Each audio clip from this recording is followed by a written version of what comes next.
A packed hearing for a bill that could open the door for parents to use public money for private schools. The momentum behind education freedom is real, and it's not going to stop.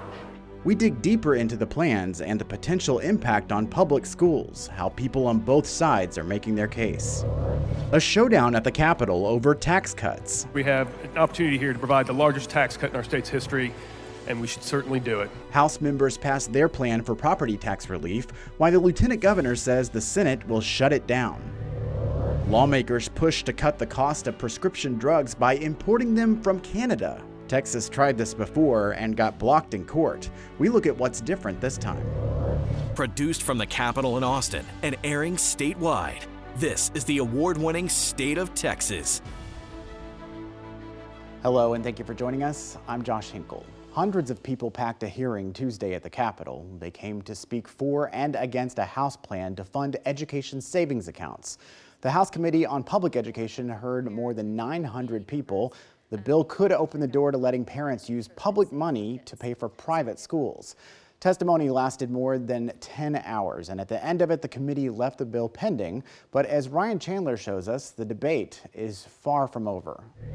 Here with hundreds of other parents, they want to be empowered with the freedom to make the best educational choices for their own children. Another packed house at the Texas Capitol as the debate over education savings accounts enters its next phase. We all want what's best for our kids, and what's best for our kids is to have access to good quality public education. The latest proposal from Wichita Falls Representative James Frank would create education savings accounts to subsidize private education expenses with state dollars. Parents should have as many options as possible, and great schools in Texas will continue to flourish. It's similar to the bill the Senate already passed, but with some key differences. The Senate's Parental Bill of Rights would give $8,000 per student to transfer out of public school. The House version would offer almost 30% more, $10,300. Under the House bill, students already in private school would qualify for half of that amount. The Senate's bill limits it to only current public school students. The biggest difference between the House and the Senate, though, is how willing they are to support this proposal at all. Even if this bill makes it out of committee, the House is at least 24 votes short from sending it on into the Senate. That's not stopping the biggest supporters of education savings accounts from pushing forward, though. We creamed them. This was a major victory. School choice advocates frame the House vote that blocked money for ESAs as a victory, highlighting how 29 legislators flipped their support for the measure since last session. And it's a long road ahead before one of Governor Abbott's priority bills gets to his desk. Ryan Chandler, State of Texas. Legislation in the House is still pending, but the Senate has already approved a plan to let some parents direct state dollars toward private school tuition and other services like tutoring. School leaders across the state have been speaking up about possible ripple effects for public schools. Investigator Kelly Wiley takes us to Seguin, Texas, where the superintendent fears lawmakers are considering legislation that would deal a financial blow to an already strained system.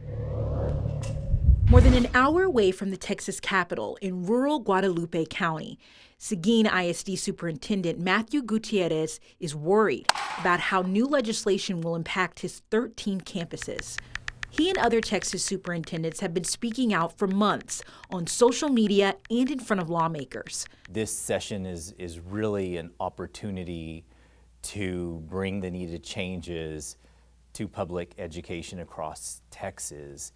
Unfortunately, there are some actions that would be detrimental to the public education system in Texas that are concerning. Gutierrez runs a school district of just over 7,000 students. The district prides itself on its career, college, and military readiness programs.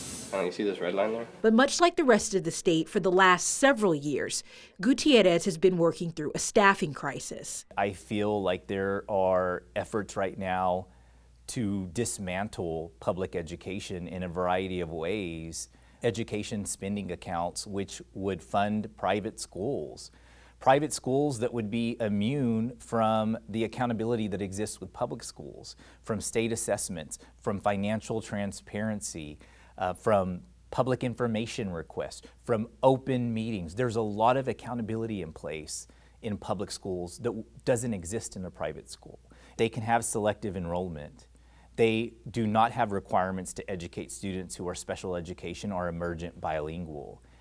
And that is absolutely unfair. Public school districts are funded in Texas based on attendance and enrollment.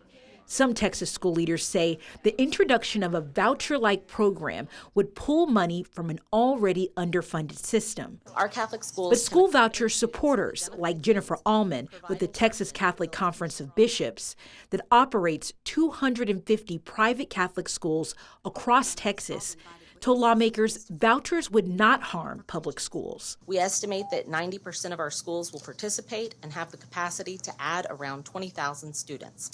Most students will continue to benefit from a public school education because of the many advantages offered in our public schools, including sports and extracurricular activities that are attractive to families. This is not a zero-sum game where private schools win and public schools lose. Senate Bill 8, proposing voucher-like programs, would also give back $10,000 to public schools for every student that transfers out. But that provision right now only applies to small, rural school districts like Seguin ISD. We need to increase the per pupil allotment so that, one, we can keep up with inflation, we can raise teacher salaries, we can ensure that we have the staff to narrow the gap that existed prior to COVID, but has widened. The Texas Education Agency tells me it maintains zero data on private schools in the state. And while private schools do some type of testing, unlike public schools, they can choose whether to take the STAR exam, and those scores don't factor into a state rating for those facilities. We did obtain TEA records showing in spring 2022, only 17 private schools in the state volunteered to take the STAR exam. Thanks, Kelly. Governor Abbott made education savings accounts one of his top priorities this session. He's answered concerns about the effect on public schools by promising that the state would fully fund public education, and he claims that ESAs would help all students. We've seen in states that have used education savings accounts, the education improved for the students and parents that used it, but also the education improved for the public schools that those students left. You heard the superintendent in Kelly's story talk about the state's struggle with teacher retention in recent years. Our team has investigated that issue this legislative session extensively and shared the stories of some educators who've left the profession. Online now, we have a link to that coverage in this story in the Texas Politics section of our website. Property tax relief is a bipartisan priority at the Capitol, but there's a big dispute over how to get it done. We'll dig into what's behind the tension over tax cuts. There's a $1 tool that could help prevent deadly fentanyl overdoses, and it's illegal right now in Texas. Why there's new progress to change that law. Progress on a plan to make sure more Texans have access to mental health care. How a package of bills aims to improve options in rural communities.